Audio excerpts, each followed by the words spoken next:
Welcome back, everybody. Ready for another deep dive? Always. Well, today we're looking into that horrific plane crash in D.C. last night. Yeah. Tragic story. We've got some news articles from Al Jazeera to work with here. Yeah?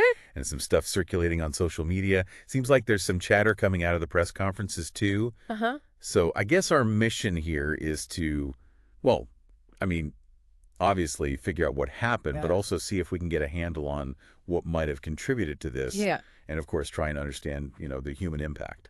Absolutely. I mean, this is a tough one, considering where it happened and the kinds of aircraft that were involved. Right, right. So just to set the stage here. Sure. We've got an American Airlines plane, 64 people on board. Wow. That's 60 passengers. Yeah. And 4 crew members. Okay. And it collided with a Black Hawk helicopter. Oh, wow. 3 soldiers on board that one. And this wasn't just a regular flight for the helicopter, though. No, this is a training flight. Training flight. So, training flights, well, they often involve Different maneuvers. yeah, maneuvers and operations that are, Outside the box. yeah, different from your standard flight paths. Okay. Which, could definitely be something investigators look into. For sure. Especially when you think about how congested the airspace around Reagan National already is. It's very busy. Yeah. That's a really good point. I mean, just think about it. Yeah. Major airport, you've got military training exercises going on. Uh-huh. And then on top of that, it's nighttime. Yeah, it's a lot. I mean, it seems like all the ingredients were there for something like this to happen. Yeah, and, it makes you wonder if maybe Senator Tim Kaine, Right. maybe his fears were kind of realized here. I mean, he was really worried about this, wasn't he? He was. Remember after they passed that bill to allow more flights at Reagan National? Uh-huh. He was very vocal. I mean, he basically said he was dreading something like this happening. And now look what happened. I mean, the articles are quoting the air traffic controllers. Oh, I can't even imagine. It's awful. Yeah. Just frantic, crash, crash, crash. This is an alert 3. It's chilling. And another one said, I just saw a fireball. And then it was just gone. Oh, my God. I mean, and there's actually webcam footage of the explosion Oh, really? from the Kennedy Center. Wow. Yeah, it's really hard to watch. I bet. And they're not expecting any survivors, are they? No. Nah. Authorities are saying no survivors. That's so awful. They've already pulled 30 bodies from the Potomac. Awful. It's just heartbreaking. And what makes it even worse is that the U.S. figure skating group, Oh, right. they put out a statement confirming that there were athletes, coaches, and families on board that American Airlines flight. They were flying back from a competition in Kansas. So sad. And Senator Roger Marshall from Kansas, he actually said that it looks like they probably lost over 60 Kansans in the crash. Devastating. For the state, for the whole figure skating community. I mean, especially when you think about that crash back in '61, Right. when they lost 18 members of the U.S. figure skating team in a plane crash. It's almost like history is repeating itself. Yeah, it's eerie, isn't it? Yeah, very disturbing. So, with all that going on, Sure. the responses from officials have been, I bet. well, let's just to say they've been getting a lot of attention online. Oh, yeah, I can only imagine. It's been something.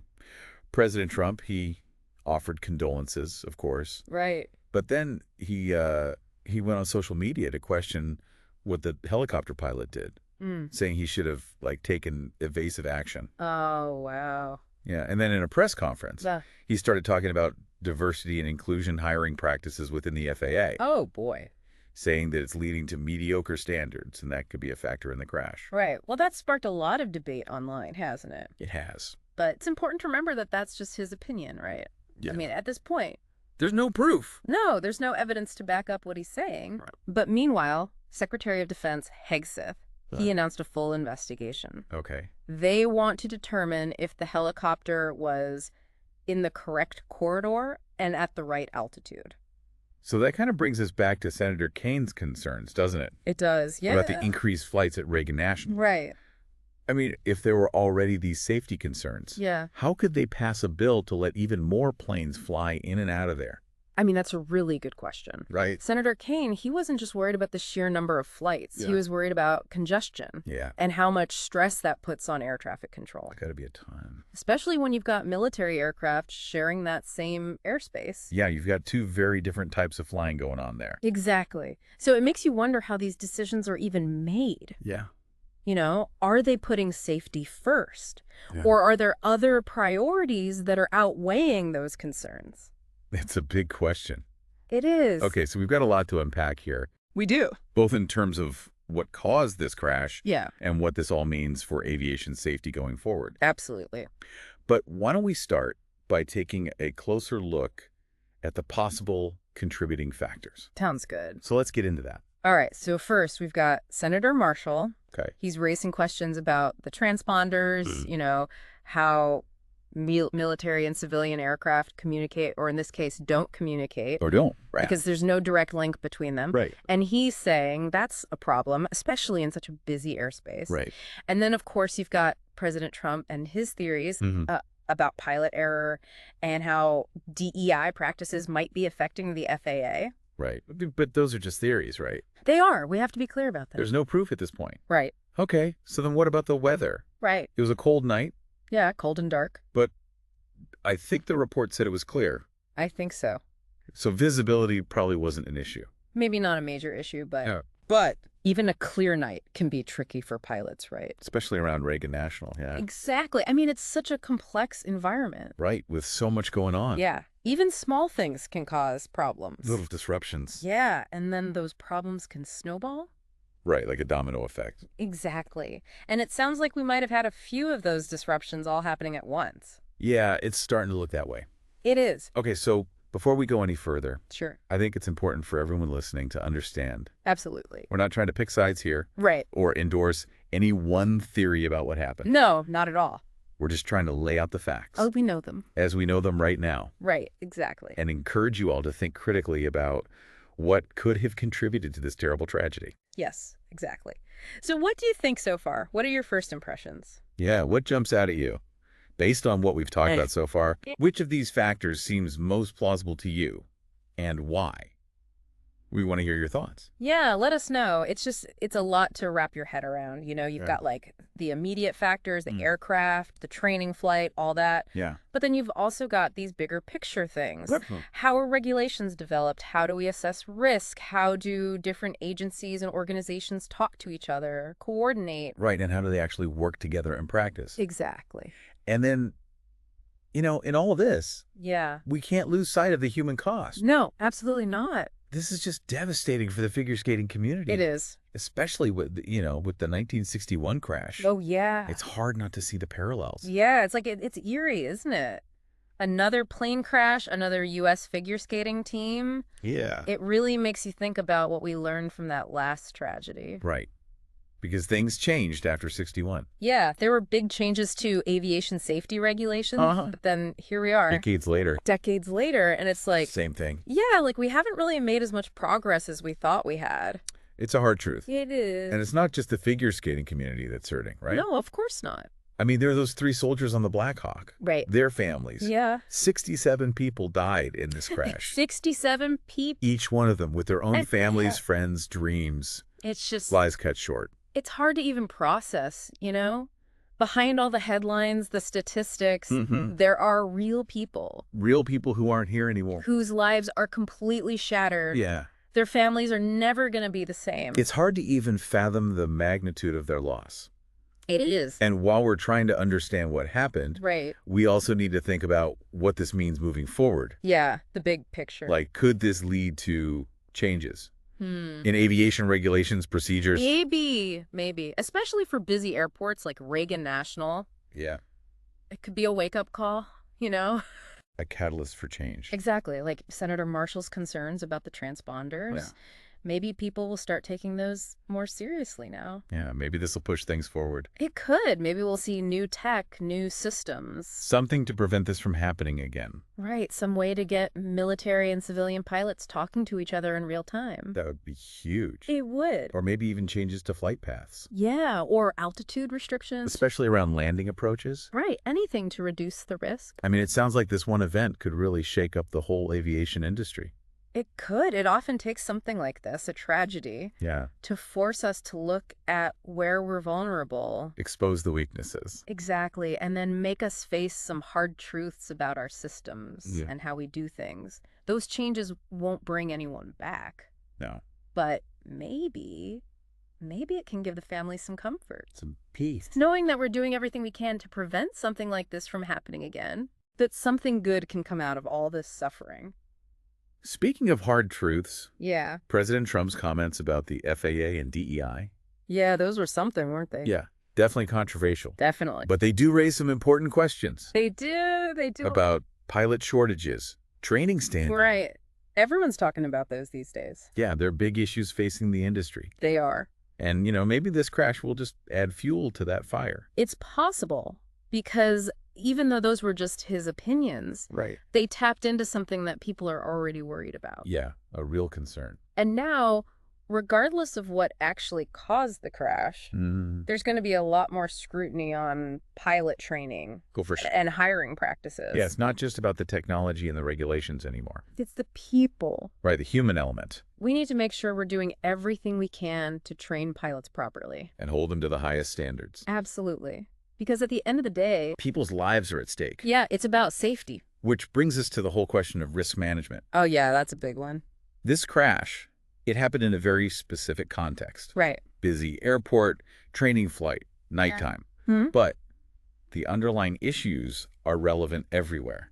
Everywhere. I mean, think about it.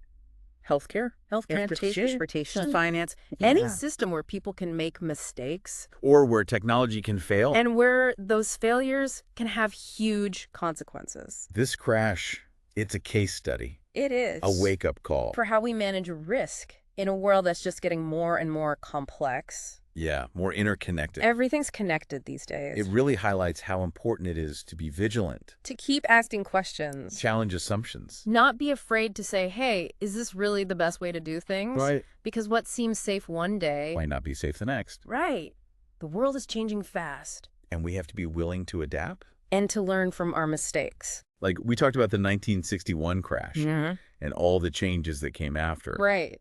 But there are always going to be new challenges, New things we haven't thought of yet. new lessons to learn. It's an ongoing process. We can't get complacent. No, we can't afford to. So I guess what I'm wondering is, Yeah, what does this all mean for us? For the people listening? that's the big question, isn't it? What can we take away from all of this? Yeah. How do we apply these lessons to our own lives? It makes you think, doesn't it? It does. It's like a wake-up call. Yeah. We can't just assume everything's going to be fine. No. Like, the systems we rely on, they're not foolproof. Yep. Whether it's flying, healthcare, I mean, even just crossing the street, Right. there's always some risk involved. There is. We can't eliminate risk completely, but But we can be more aware of it. yeah, more mindful. For sure. And we can speak up, right? Yeah. When Exactly. something seems off. We can ask questions. We can push for better solutions. Like Senator Kane. Yeah, he was Yeah. worried. He tried to raise the alarm about those extra flights at Reagan National, He did. but not enough people listened. No. Maybe if they had. Maybe this wouldn't have happened. That's what gets me. Yeah, it's hard not to think about that. If more people had spoken up, If there had been more pressure to put safety first. it makes you wonder, doesn't it? It does. It's like we all have a responsibility here. Yeah, not just the people in charge. Right. We can't just sit back and assume someone else is taking care of it. We have to be involved. We do. And we have to remember that these systems, they're designed by people, Yeah. run by people. Uh-huh. People make mistakes. And as we rely more and more on technology, Right. we have to understand that it can fail. It's not perfect. No, it's not. And those failures can have really serious consequences. So we need to understand the tech, right? Yeah, not just blindly trust it. How it works, where it's vulnerable. And we have to think about the ethics of it all. Yeah, the bigger picture. This crash, it's about aviation, sure. But it makes you think about how we approach technology in general. It does. Innovation, progress. It's not always a straight line, is it? No. There's a price to pay sometimes. Yeah, there are risks. And we need to be aware of those risks. And the unintended consequences. Right. We can't just focus on the shiny new thing. Because the faster we move, The more careful we have to be. that's a good way to put it. It's like, with great power comes great responsibility. Exactly. And as technology gets more powerful, We have to step up. and make sure we're using it responsibly. It's not just up to the scientists and engineers either. Oh. It's all of us. Yeah. As citizens, as consumers. As human beings. We're all in this together. We are. So it's about being informed, Educating ourselves, asking questions, not being afraid to challenge the status quo. even when it feels like, Everyone else is okay with things. because sometimes, we have to be the ones to say, hold on. Yeah, is this really the right way to go? And even when things go wrong, even when it feels like the system's failed, we can still learn. we can adapt. We can fight for a better future. That's what makes us human, right? I think so. Our ability to learn, to grow, to keep striving for better. Yeah. That's the takeaway here. This crash, it's a tragedy, no doubt. A terrible loss. But it can be a catalyst for positive change. If we let it. We have to face those uncomfortable truths. Yeah. Question our assumptions. And really think about what's important. What are our priorities? It's a chance to reevaluate. Yeah. And it's a reminder that even though we can't prevent every tragedy, Yeah. we can work together to minimize risk Learn from our mistakes. and build a more resilient world. A world that's better prepared for the challenges ahead. And sometimes, Yeah. it's in those moments When things are the toughest. when we're forced to face these hard questions. That's when we find our strength. Our resilience. Our ability to come together and say, we can do better. Well said. I think we've covered a lot of ground today. I think so. It's been a tough conversation. And And an important one. Absolutely. We can't just shy away from these hard topics. So as we wrap up this deep dive, Okay. I want to leave you with one final thought. All right. Beyond the regulations, the technology, the investigations, the blame, It all comes back to 67 lives lost. 67 people who aren't here anymore. Each one of them had a story, A family. a future. And it was all cut short. Let's remember them. Let's honor their memory. Let's use this tragedy as motivation to do better. to make sure their loss wasn't in vain. To build a safer world. Thank you for joining us for this deep dive. It's been a privilege, And we'll keep you updated as the story develops. as always.